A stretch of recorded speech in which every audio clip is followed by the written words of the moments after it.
So, again, I just want to show you the proof of history of my Google account. And, andito na po siya. So, ayan, processing na siya. So, negative $10 kasi pinayout na natin siya. So, nakita nyo is October 12, yan, 2020. Ayan, madaling araw po, Monday. 1:39 and 7 seconds. O, yan. So, ayun po.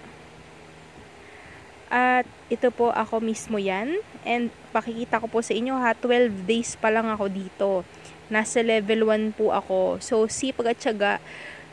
Tuturuan ko po kayo ng techniques at ang aking code ay nandyan lang po sa baba. So, ayun po. Napaka dali lang po nitong laruin. So, they